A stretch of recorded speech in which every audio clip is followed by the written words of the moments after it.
Hey, what's ready? Welcome back to News Dose. I hope everybody enjoyed their weekend, but we're back at it with more gaming news, and today includes a couple, I'd say, bizarre stories for PlayStation. And that's the thing, because I think these are bad ideas from them, and I believe they need to kind of go back to the drawing board. I mean, they're just not seeing the market clearly here, so we're going to get all of that, and then also some rather amusing Nintendo news as well. First, though, I do want to thank my supporters on Patreon and on YouTube memberships. Thank you just so much for what you do, and you will receive this video through early access. Let's go get right into things, though, starting off with Dragon Quest VII Reimagined. I mean, a lot of people, including myself, were really surprised when Square Enix announced another remake for Dragon Quest VII, and that's kind of the thing about this specific title. It was remade back onto 3DS. But I have to say, I really like the new art style for Reimagined. It's very unique and, in my opinion, absolutely stunning.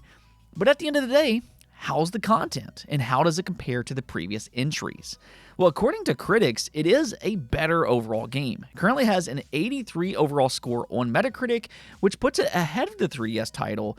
And there's a few reasons why. One is that, again, it's a stunning, beautiful, and unique looking experience. But more so, it seems like Square Enix putting a lot of effort into streamlining its story and gameplay with better overall pacing. And that's because the big complaint for Dragon Quest VII often lies with its overly long runtime and poor pacing. I mean, we're talking about around 80 hours on average. Now, from my understanding, the remake is still a long game that hasn't completely changed, but they added some new things to improve its runtime, like no random encounters, and when monsters are underleveled, they'll actually run away from you, but you can still slash them in the open, and it'll just defeat them, and you'll automatically get the rewards from that battle without actually entering into its turn-based combat. So it just sounds like they did good work for Reimagined, and if you like Dragon Quest or just JRPGs in general, it seems like Dragon Quest VII Reimagined will be one of the better games of the year. Now, speaking of JRPGs, Falcom gave fans an update for Trails in the Sky, the second chapter. It will be out later this year, which is actually kind of crazy. I mean, they just released first chapter late last year, so they're just pumping these remakes out, and so far, they've done a good job. I mean, the first chapter was arguably among the best JRPGs from last year, and I'll say firsthand, these really are incredible games. I have a lot of fond memories of the old PSP titles back when I played them on the Vita, and to see a trailer like this that compares the remake to the original is both nostalgic and really incredible at the same time.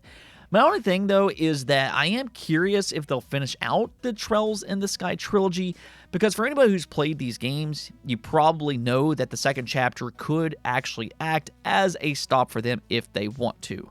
Now, from my understanding, though, they're debating if they want to do the third chapter or maybe even Zero next. I mean, we'll see, but I'm definitely going to support them later this year when this game releases. Again, if you like JRPGs, I really cannot recommend these games enough. All right, now let's go and talk about Nintendo for a moment, because some people were a bit surprised by this, though I really don't think that you should be with just how the modern world works, but I will say that this is amusing considering the history of the Virtual Boy. Yes, we are talking about the Switch Online Virtual Boy because its pre-orders sold out, and people are going crazy over this. I mean, both the premium $100 model and the $25 cardboard model has sold out on the Nintendo Store, and sure enough, if you look over on places like eBay, you'll quickly notice the scalpers are trying to sell them for nearly double the price. And let me just tell you right now, do not pay and reward these scalpers. On the Nintendo website, they make it abundantly clear that more stock will go live on February 16th. So just try again on the Nintendo website at that time. But even still, this is amusing to me just because I don't know if we've ever been able to say sold out and Virtual Boy in the same sentence. I mean, this console absolutely flopped back in the 90s. I've only actually seen one of them in real life. My friend had one when I was a kid, and I know some people have fond memories of it and everything, but it just wasn't a very attractive console. So to see Nintendo support it as much as they are for Switch Online, I think is pretty incredible, and also kind of a good sign for the future. If they're going to support something like the Virtual Boy, then yeah, they're probably going to support everything on Switch Online at some point. But either which way, the fact that the Virtual Boy is garnering a lot of attention from gamers is both amusing and cool to see. Now, I think one reason for its popularity, though, is from collectors. These Switch Online products are packaged very well, they're very attractive looking, and they're fun items to display in a gaming room. So even if you don't play it, you can still display it. But obviously, scalpers do play a huge role here. And then there's also just the modern FOMO hype that comes with pretty much every console launch in today's world. So there you go. The Virtual Boy is back, and apparently it's now a hot commodity in the year of 2026. All right, now let's go ahead and talk about PlayStation, though. And there's two different stories that I want to discuss because I think they're both bad ideas. Now, to be fair, I think the first of which would have been a good idea just a few years back, but in the year of 2026, not so much, and that's money-hatting a third-party game. I mean, this is something that Sony does quite frequently. It's not a new strategy for them, whether that be, the Final Fantasy VII remakes, their Silent Hill 2, and now apparently Neo 3. Now, just to preface this topic, for those that don't know, I don't actually view third-party exclusives as a bad thing. I actually like competition in the industry, but with that said, there are two things that I typically look at when it comes to a third-party exclusive. The first of which is how it can benefit the platform holder, which in this case, I don't think that it helps Sony. And then number two, how it impacts the studio that made said game. So, for something like Final Fantasy VII and Silent Hill 2, I understand how it helps Sony's platform because, they're big brand names that adds value to the PlayStation 5, but I also feel like these partnerships have been terrible for these third-party studios because, again, these are big-time franchises that don't really need that extra exposure that comes with PlayStation exclusivity.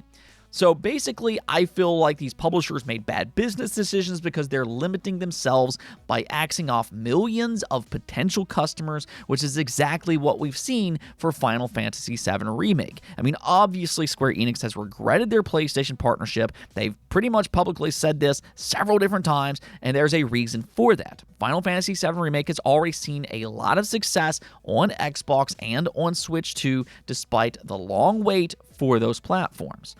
Nonetheless, though, Sony just revealed that Neo 3 is also a money-hatted exclusive. In its latest trailer, its fine print says that it will not be available on other consoles until at least 6 months after February 6th. So in other words, a Switch 2 and Xbox version could potentially release in August of this year.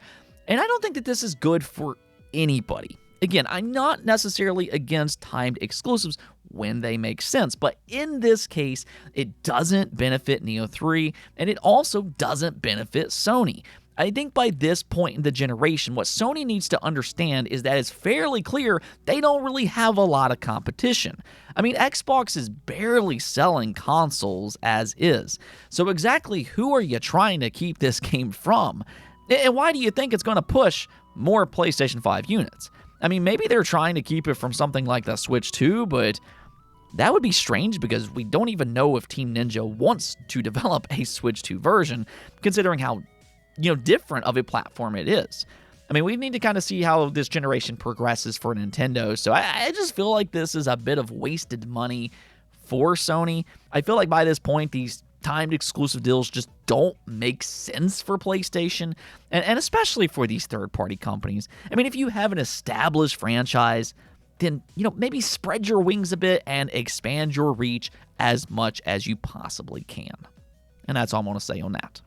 Now, as for this other story, though, this is even more bizarre because apparently Sony published a patent for a touchscreen controller that allows you to customize its buttons, its button placements, and even their size. And just to be clear here, a patent is only an idea. It doesn't mean that it will ever come to fruition. And, I mean, really, in this case, I hope that it doesn't because I don't know who this controller is supposed to be for. I mean, hardcore gamers on PC and consoles are not going to want a touch-based controller. These type of gamers prefer the precision that physical buttons offers. And then when it comes to mobile gamers, why would they want a secondary device that does what their phone already does? Again, who in the world is this supposed to be for? I just don't understand. So, like I said, I feel like this is a bad idea all around, but maybe I'm missing something here. Maybe there's something brilliant about this design that I just simply don't understand. And if that's the case, let me hear your opinion about it in the comments below. Until then, though, I feel like Sony needs to, go back to the drawing board.